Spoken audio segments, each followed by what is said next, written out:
Hello guys, स्वागत है आप लोगों का एल्गोर की एक और नई वीडियो में। तो जैसा कि हम लोगों ने लास्ट एपिसोड में देखा था, एसेस्टर ज़ू हान चेंग के सोल हार्ट को ढूंढते हुए अपने सभी डिसेबल्स के साथ वैली ऑफ विलन के पास पहुंच जाते हैं, जिसे इविल वैली भी कहा जाता था। इवन सेवंथ एलम के लोगों के मुताबिक तो वहाँ पे कुछ लुटेरे रहते थे, क्योंकि आज तक जिस किसी ने भी उस इविल वैली के अंदर अपना कदम रखा था वो वहाँ से कभी भी जिंदा लौटकर वापस नहीं आया। जबकि हकीकत तो कुछ और ही थी। इविल वैली के लोग कोई लुटेरे नहीं थे, बल्कि वो सभी लोग वहाँ पे कुछ टॉम्स की रक्षा कर रहे थे। और कमाल की बात यह है कि वो सभी टॉम्स इन टैलेंट सेट से ही बिलोंग करते थे। पर ली चेंग, जो कि गुस्से का काफी ज्यादा तेज था, वो वहाँ पे आते साथ ही बिना कुछ सोचे समझे वैली के लोगों के ऊपर हमला करते हुए उन लोगों को वहाँ पे बहुत ही बुरी तरह से हरा देता है। हालांकि वैली के लोग भी अपना पूरा दम लगाकर उसका मुकाबला करने की कोशिश तो बहुत ज्यादा करते हैं, लेकिन वो लोग वहाँ पे ली चेंग के सामने टिक नहीं पाते। जो देखा तो ली चेंग वहाँ पे लोगों के ऊपर जानलेवा अटैक चल चुका था, लेकिन एसेस्टर ज़ू बिल्कुल एंड समय पे ली चेंग के उस खतरनाक अटैक को रोकते हुए वहाँ पे वैली के लोगों की हकीकत सामने ले आते हैं और वैली के लीडर को भी वहाँ पे हान चेंग का जेट पैनेट दिखाते हैं, जिसे देखकर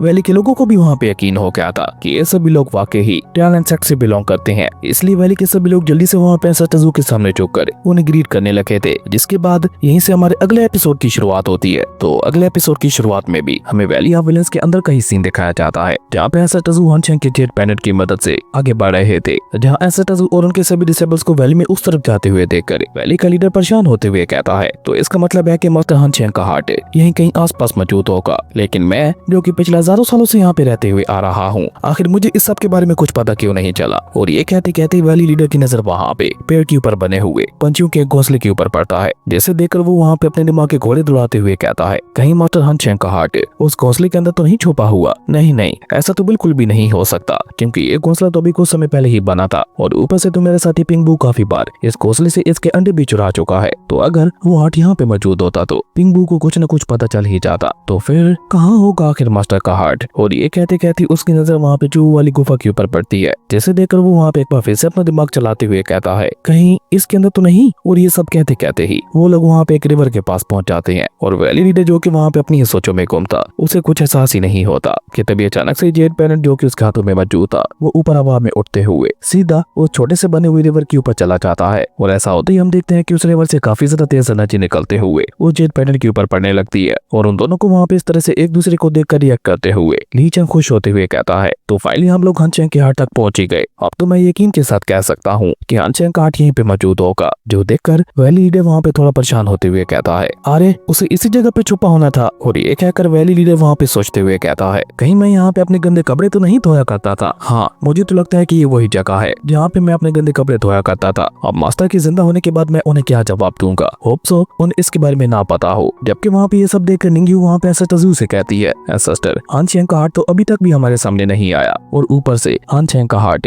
ऐसी अजीब सी जगह पे क्यों अपीयर हो रहा है। आखिर इस सब के पीछे क्या राज होगा। अब निंग्यू की ये बात सुनकर हम देखते हैं कि एसेस्टर ज़ू उसे वहाँ पे कोई जवाब नहीं देते। वो वहाँ पे अपनी डिवाइन सुप्रीम एनर्जी का इस्तेमाल करते हुए वो सामने चल रहे जेट पैनेट और इस रिवर के इरेक्शन को जल्दी से पूरा करवा देते हैं। और ऐसा होते ही हम देखते हैं कि अचानक से वहाँ पे उन लोगों के सामने काफी सारे छोटे छोटे स्पिरिचुअल बॉल्स आ जाते हैं, जो कि असल में कुछ और नहीं बल्कि हान चेंग की मेमोरीज थी, जिन्हें देखकर एसेस्टर ज़ू वहाँ पे एक बार फिर से अपनी डिवाइन सुप्रीम एनर्जी का इस्तेमाल करते हुए अपने सभी डिसेबल्स को लेकर हान चेंग की मेमोरीज के अंदर चले जाते हैं। और ऐसा होते ही हम देखते हैं कि वो सभी लोग वहाँ पे टेलीपोर्ट होते हुए इनसे टैलेंट सेट के एंट्रेंस गेट पे पहुंच जाते हैं। जो देखकर एसेस्टर ज़ू वहाँ पे मुस्कुराते हुए निंग्यू और बाकी सभी से कहते हैं, क्यों न मैं वो रास्ता तुम लोगों को बताने से अच्छा खुद दिखा ही दूं। एसेस्टर ज़ू की ये बात सुनकर हम देखते हैं कि वो सभी लोग वहाँ पे कंफ्यूज होते हुए अपने आसपास देखना शुरू हो जाते हैं। लेकिन उन सभी से अलग लिंगू तो काफी ज्यादा खुश दिखाई दे रहा था, क्योंकि अचानक से उसकी नजर अपने मॉर्टल सेक्ट मास्टर जू जियान के ऊपर पड़ती है, जिन्हें देखकर वो वहाँ पे एक्साइटेड होते हुए कहता है, ये तो सेक्ट मास्टर जू जियान है। लिंगू की ये बात सुनकर हम देखते हैं कि एसेस्टर ज़ू भी मुस्कुराते हुए हमें अपना सर हिला देते हैं। जबकि सामने की तरफ हम देखते हैं कि मास्टर जू जियान वहाँ पे अपने साथ एक छोटे से बच्चे को लेकर सेक्ट में अंदर की तरफ जा रहे थे। लेकिन सेक्ट में अंदर जाते हुए वो छोटा बच्चा काफी ज्यादा नर्वस दिखाई दे रहा था।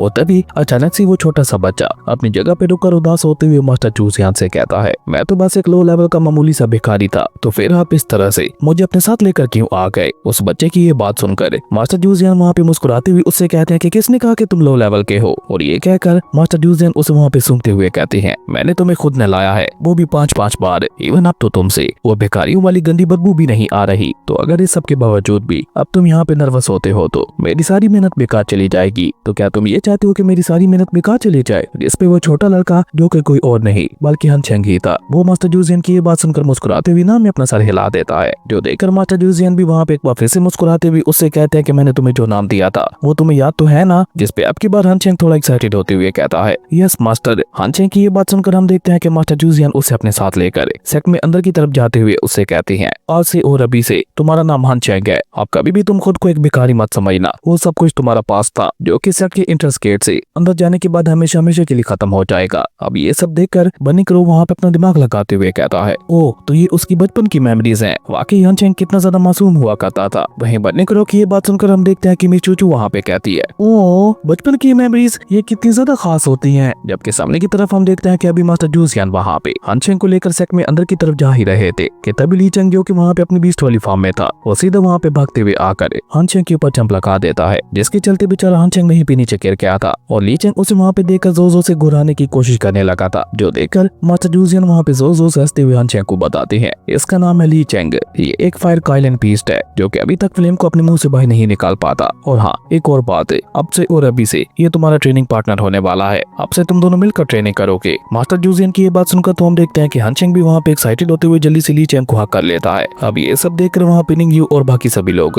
ली चेंग की तरफ देखते हुए उससे कहती हैं, तो इसका मतलब है कि तुम बचपन में अपनी फ्लेम को भी बाहर नहीं निकाल पाते थे। वहीं बनने करो तो अपनी फ्लेम को बाहर निकाल कर ली चेंग का मजाक उड़ाते हुए कहता है, कितनी अजीब बात है, एक फायर काइलन बीस्ट है जिसकी रग रग में फ्लेम मौजूद होती है, वो बचपन में अपनी फ्लेम को ही बाहर नहीं निकाल पाता था। अब सभी लोगों को वहाँ पे इस तरह से अपना मजाक उड़ाते हुए देखकर ली चेंग वहाँ पे उन सभी लोगों को अपनी सफाई देते हुए कहता है, तुम सभी लोग अपनी बकवास बंद करो, क्योंकि जब मास्टर जूजियन मुझे लेकर सेक्ट में आए थे तो उस समय मैं बहुत ही जरा बुरी तरह से इंजर्ड था, जिस वजह से मैं अपनी फ्लेम को बाहर नहीं निकाल पाता था। ली चेंग की ये बात सुनकर तो हम देखते हैं कि एंसेस्टर के फेस के ऊपर भी स्माइल आ जाती है, जो कि काफी रेयरली देखने को मिलता है। खैर एंसेस्टर वहाँ पे अपनी डिवाइन सुप्रीम एनर्जी का इस्तेमाल करके अपने हाथ को ऊपर हवा में उठाते हुए अपने साथ साथ अपने सभी डिसेबल्स को वहाँ पे हान चेंग की अगली मेमोरी में शिफ्ट करने लगते हैं, जिसके चलते हम देखते हैं कि उन सभी के आसपास सब कुछ बदलना शुरू हो गया था। और तभी अचानक से वहाँ पे एक बहुत बड़ी फ्लेम एनर्जी बाहर आके गिरती है, जो कि असल में कोई और नहीं बल्कि ली चेंग ही था, जो कि जैसे ही वहाँ पे एक जोरदार दहाड़ मारता है तो उसकी बॉडी से वहाँ पे काफी ज्यादा खतरनाक फ्लेम ऑरा निकलने लगा था, जो देखकर ली चेंग वहाँ पे अपने साथियों के सामने फ्लेक्स करते हुए कहता है, सेक्ट में आने के बाद जब मैं पूरी तरह से रिकवर हो गया था तो तब मेरी इनर फ्लेम दिन ब दिन और भी ज्यादा स्ट्रॉन्ग होने लगी थी, जिसका सबूत अब तुम लोगों के सामने है। लेकिन अभी ली चेंग वहाँ पे सब कह ही रहा था कि तभी सामने की तरफ हम देखते हैं कि हान चेंग भी वहाँ पे अपनी स्पिरिचुअल एनर्जी को रिलीज करते हुए बहुत ही कूल तरीके के साथ ऊपर हवा में फ्लोट करते हुए नीचे आने लगा था। असल में वो दोनों ही वहाँ पे आपस में प्रैक्टिस कर रहे थे और प्रैक्टिस करते करते वो दोनों वैली ऑफ विलेंस के अंदर पहुंच चुके थे, जहाँ पे कदम रखते साथ ही हान चेंग वहाँ पे एक बहुत ही ज्यादा खतरनाक अटैक को क्रिएट करते हुए ली चेंग के ऊपर चढ़ चुका था, जिसे ली चेंग भी वहाँ पे आसानी से रोक चुका था। और उसके बाद तो ये उनका रोज का हो गया था, वो दोनों वैली के अंदर आकर ही अपनी ट्रेनिंग करते समय ऐसे ही अपनी रफ्तार के साथ गुजरने लगा, जबकि अपने सामने अपनी वैली को देखकर वैली ऑफ लीडर अपना सर खुजाते हुए कहता है,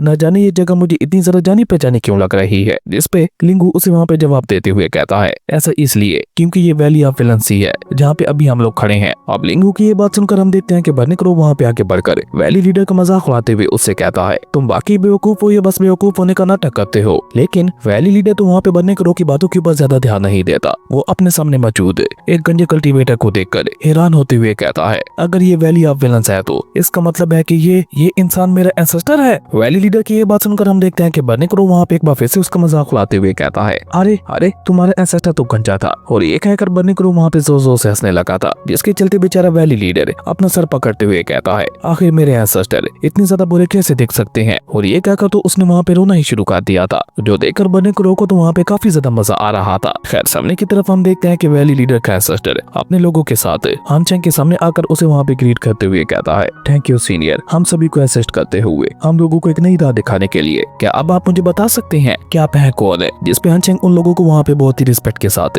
जवाब देते हुए बताता है कि एक हादसे के दौरान हमारे सीनियर्स ने इस लैंड को देखा था और इसलिए उन लोगों ने हमें ट्रेनिंग करने के लिए यहाँ पे भेज दिया। तो जब हम लोगों ने यहाँ पे आकर देखा तो ये जगह वाकई हमारी ट्रेनिंग के लिए बहुत अच्छी थी, तो इसलिए हम लोग यहीं पे रुककर अपनी ट्रेनिंग करने लगे। जिसपे वैली एंसेस्टर वहाँ पे उन दोनों से इंप्रेस होते हुए कहता है, ओह तो ऐसी बात है, क्या आप दोनों मुझे अपने नाम बता सकते हैं। हम लोग आपके एहसान का बदला तो नहीं चुका सकते, इसलिए हम लोग अपनी वैली के अंदर मेमोरियल स्टोन्स बनाते हुए उनके ऊपर आपके नाम लिखना चाहते हैं। वैली एंसेस्टर की ये बात सुनकर हम देखते हैं कि ली चेंग वहाँ पे जोर जोर से हंसते हुए उन लोगों से कहता है, बहुत अच्छे, तो मेरा नाम है ली चेंग और ये है मेरा साथी हान चेंग। और हाँ एक और बात है, हम दोनों के नाम एक साथ ही लिखना और कैरेक्टर्स को थोड़ा बड़ा रखना ताकि पढ़ने में आसानी हो सके। ली चेंग की ये बात सुनकर हम देखते हैं कि हान चेंग वहाँ पे वैली के लोगों से कहता है, अगर आप लोग हमारे नाम लिखना चाहते हैं तो आपको हमारे नामों के साथ साथ सीनियर युआन चेन का भी नाम लिखना होगा और सीनियर जियांग फेंग का भी, सीनियर सू वैन और सीनियर फेंग सी का भी, जिसके वैली एंसेस्टर एंसेस्टर वहाँ पे मान जाते हैं और उसके बाद हान चेंग वहाँ पे एक एक करके सभी नामों को अपने हाथों से लिखने लगा था और आखिर में जब वो सीनियर फेंगजी का नाम लिखता है तो वो उसका नाम लिखते हुए काफी ज्यादा इमोशनल दिखाई दे रहा था। तो ये थी उन टोमस्टोन्स के पीछे की असली कहानी। असल में अभी एंसेस्टर ज़ू और बाकी सभी को हान चेंग की जो मेमोरी दिखाई दे रही थी उसके मुताबिक एंशिएंट टैलेंट सेट के ऊपर हमला हो चुका था और फेंगजी और हान चेंग के बाकी सभी सीनियर्स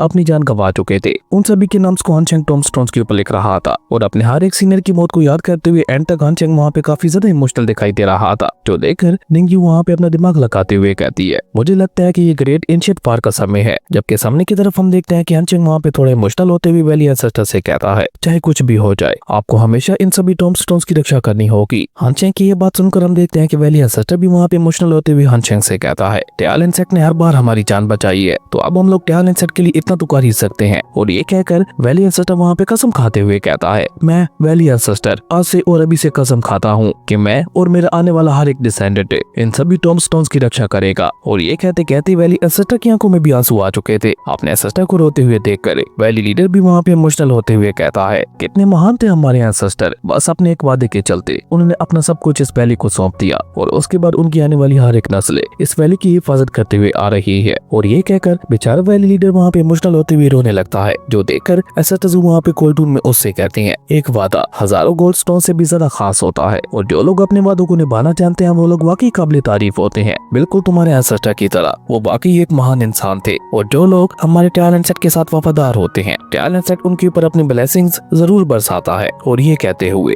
एंसेस्टर वहाँ पे अपनी डिवाइन सुप्रीम एनर्जी का इस्तेमाल करते हुए एक चुटकी बजा देते हैं, जहाँ एंसेस्टर की चुटकी बजाते ही वैली लीडर के सर के ऊपर काफी सारे बाल आ गए थे। पर बेचारे वैली लीडर को तो वहाँ पे सबके बारे में कुछ भी नहीं पता था, इसलिए वो अपने आसपास देखते हुए कहता है कि हमारे ऊपर कौन सी ब्लेसिंग बरस रही है, प्लीज बताइए ना। वैली लीडर जिसके नाम से पूरा 7th आलम कांपता था, हकीकत में वो काफी ज्यादा फनी किस्म का इंसान था। वहीं सामने की तरफ हम देखते हैं कि वैली एंसेस्टर आगे बढ़कर हान चेंग से कहते हैं, आउटसाइड वर्ल्ड में अभी भी वो खतरनाक जंग छिड़ी हुई है जिसमें अब तक ट्याल सेट के न जाने कितने ही डिसेबल्स मारे जा चुके हैं। मैं आपसे रिक्वेस्ट करता हूँ प्लीज आप यहीं पे रुक जाइए। वैली एंसेस्टर की ये बात सुनकर हम देखते हैं कि हान चेंग वहाँ से जाते हुए उससे कहता है, चिंता मत करो मैं यहीं कहीं आसपास छुपा रहूंगा। और ये कहकर हान चेंग वहाँ पे एंसेस्टर को पार करते हुए वहाँ से निकल जाता है। उसको देखते हुए ये साफ पता चल रहा था कि वो भी एंशिएंट वार में हिस्सा लेने के लिए जा रहा है। और मिस चूचू उसे वहाँ पे जाते हुए देखकर कहती है, वैली एंसेस्टर अभी तक ट्याल सेट के डिसेबल्स को सही से समझ नहीं पाया। ट्याल सेट के डिसेबल्स कभी भी किसी मुसीबत के डर से छुपते नहीं है। हम ट्याल सेट के डिसेबल्स से हमेशा हर एक मुसीबत का मुकाबला करने के लिए तैयार रहते हैं, फिर चाहे उस मुसीबत का मुकाबला करते हुए हमारी जान ही क्यों न चली जाए। जिस पे हाउजियन भी वहाँ पे आगे बढ़कर मिस चूचू की हाँ में हाँ मिलाते हुए कहता है कि आप बिल्कुल ठीक कह रही हो। खैर उसके बाद हमें वहाँ पे हान चेंग की अगली मेमोरी का सीन दिखाया जाता है जो कि एंशिएंट वार का ही था। फिलहाल के लिए एंशिएंट ट्याल सेट के ज्यादातर डिसेबल्स एंशिएंट कोस्मोस में मौजूद थे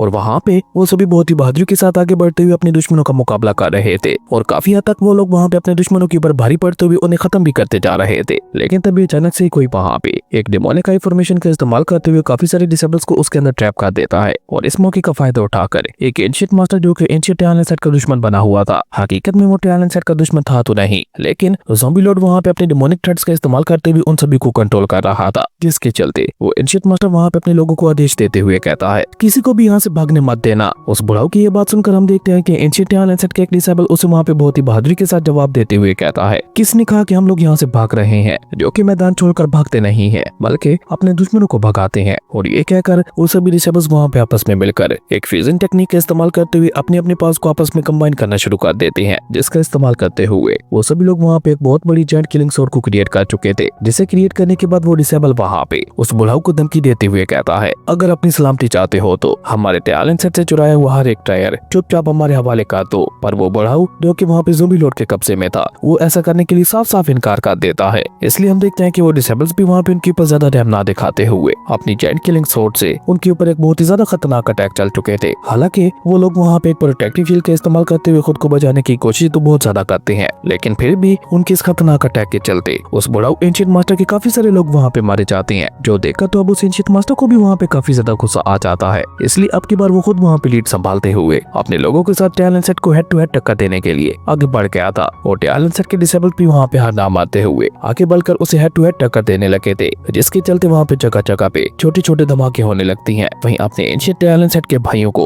इस तरह से वहाँ पे उन लोगों का बहादुरी से मुकाबला करते हुए देखकर लिंगू काफी ज्यादा खुश दिखाई दे रहा था, इसलिए वो वहाँ पे उनकी तारीफ करते हुए कहता है, एंशिएंट समय में भी हमारे ट्याल सेट के डिसेबल्स कमजोर नहीं हुआ करते थे, थे, क्योंकि सामने की तरफ हम देखते हैं कि धीरे धीरे टैलेंट सेट के सभी डिसेबल्स अपने दुश्मनों के ऊपर भारी पड़ते जा रहे थे। यानी कि वो लोग वहाँ पे जीतने के काफी ज्यादा करीब थे। वो कभी भी वहाँ पे अपने दुश्मनों को पूरी तरह से खत्म करते हुए इस एंशिएंट वार को जीत सकते थे। लेकिन अचानक से उन सभी लोगों की नजर वहाँ पे हान चेंग के ऊपर पड़ती है, जो कि वहाँ पे अपनी स्पिरिचुअल एनर्जी का इस्तेमाल करते हुए 9 इल्यूजन स्केयर रियलम को एक्टिवेट कर रहा था। जो देखकर बर्नेक्रो वहाँ पे चौंकते हुए कहता है कि आखिर हान चेंग ऐसा क्यों कर रहा है? हम लोग तो एंशिएंट वार जीतने के काफी ज्यादा करीब है, तो उसके बावजूद भी हान चेंग यहाँ पे 9 इल्यूजन स्केयर रियलम को एक्टिवेट क्यों कर रहा है? बर्नेक्रो की ये बात सुनकर एसेस्टजू वहाँ पे बर्नेक्रो के साथ साथ बाकी सभी को भी वहाँ पे जवाब देते हुए बताते हैं, ये बस एक चाल है जिसके चलते तुम्हारे साथ साथ एंशिएंट टैलेंट सेट के डिसेबल्स को भी ऐसा लग रहा है कि वो लोग ये जंग जीतने वाले हैं। लेकिन हकीकत में ऐसा नहीं है, क्योंकि हमारा दुश्मन एक बहुत ज्यादा खतरनाक हैरे बना चुका है, जिससे बच पाना अब एंशिएंट टैलेंट सेट के लिए लगभग इम्पॉसिबल होगा। और हान चेंग ये बात पहले से जानता है। एसेस्टजू की ये बात सुनकर हम देखते हैं कि निंग्यू वहाँ पे चौंकते हुए कहती है कि एरे फॉर्मेशन। एसेस्टर, आखिर आप कौन से एरे फॉर्मेशन की बात कर रहे हैं? वहीं सामने की तरफ हम देखते हैं कि वहाँ पे काफी सारे डिमोनिक थ्रेड्स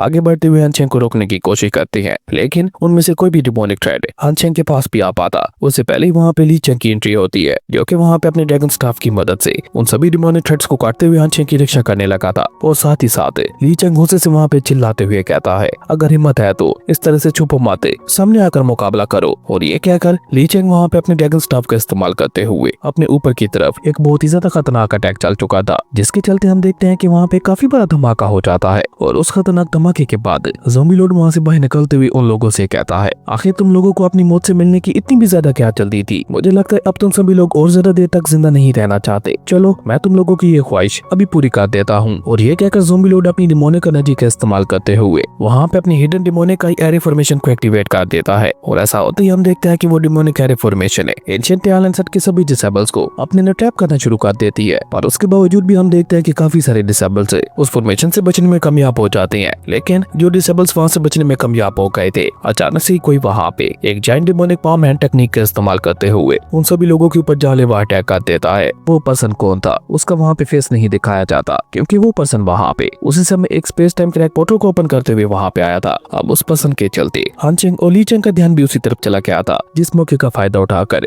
ज़ॉम्बी लॉर्ड वहाँ पे हान चेंग के ऊपर एक बहुत ही ज्यादा खतरनाक अटैक चलने के लिए आगे बढ़ता है। पर ली चेंग उसे वहाँ पे देख लेता है, इसलिए वो हान चेंग को बचाने के लिए जल्दी से आगे बढ़ता है। जबकि वहाँ पे उस मिस्टीरियस पर्सन को देखकर निंग्यू अपना दिमाग लगाते हुए कहती है, ये पर्सन तो मुझे ज़ॉम्बी लॉर्ड और हिंची का मोस्टर लग रहा है, क्योंकि इसका सोर्स पावर बहुत ही ज्यादा स्ट्रॉन्ग दिखाई दे रहा है। निंग्यू की ये बात सुनकर हम देखते हैं कि बर्नेक्रो भी वहाँ पे उसकी हाँ में हाँ मिलाते हुए कहता है कि तुम बिल्कुल ठीक कर रही हो, इसके पास भी यहाँ पे इन्हीं लोगों की तरह वाइल्ड सोर्स पावर मौजूद है। हालांकि ये सारी बातें सुनकर भी हम देखते हैं कि एसेस्टजू का फेस हमेशा की तरह इमोशनल लेस ही था, लेकिन हिंची के उस मिस्टीरियस मास्टर को देखकर अब एसेस्टजू के फेस के ऊपर थोड़ा गुस्सा दिखाई देने लगा था। अब एसेस्टजू के थोड़े से भी गुस्से का मतलब होता है बहुत ज्यादा। अब आगे देखने इंटरेस्टिंग होगा कि एसेस्टजू कैसे हिंची को मार देते भी उसके मिस्टीरियस मास्टर तक पहुंच पाते हैं, क्योंकि अब एक बात तो पक्की थी, वो मिस्टीरियस मास्टर एसेस्टजू की नजरों में आ चुका था, जिसका मतलब था कि अब चाहे कुछ भी हो जाए, लेकिन एसेस्टजू उसे अब किसी भी हालत में नहीं छोड़ने वाले। वहीं ऊपर की तरफ हम देखते हैं कि अब हान चेंग वहाँ पे काफी हद तक स्केयर रियलम को एक्टिवेट करने में कामयाब हो गया था, जबकि ली चेंग उसकी रक्षा करते हुए हान चेंग के ऊपर आने वाले हर एक खतरे का मुकाबला करते हुए सभी डिसेबल्स का अकेले वहाँ पे मुकाबला कर रहा था। वो किसी भी खतरे को हान चेंग तक नहीं जाने दे रहा था, जबकि उस 9 इल्यूजन स्केयर रियलम को एक्टिवेट करते हुए हान चेंग की अपनी हालत इतनी ज्यादा खराब हो चुकी थी कि हम देखते हैं कि अब तो वहाँ पे उसके मुंह से खून निकलने लगा था। पर तभी वहाँ पे मौके का फायदा उठाकर ज़ॉम्बी लॉर्ड वहाँ पे बहुत ही चालाकी के साथ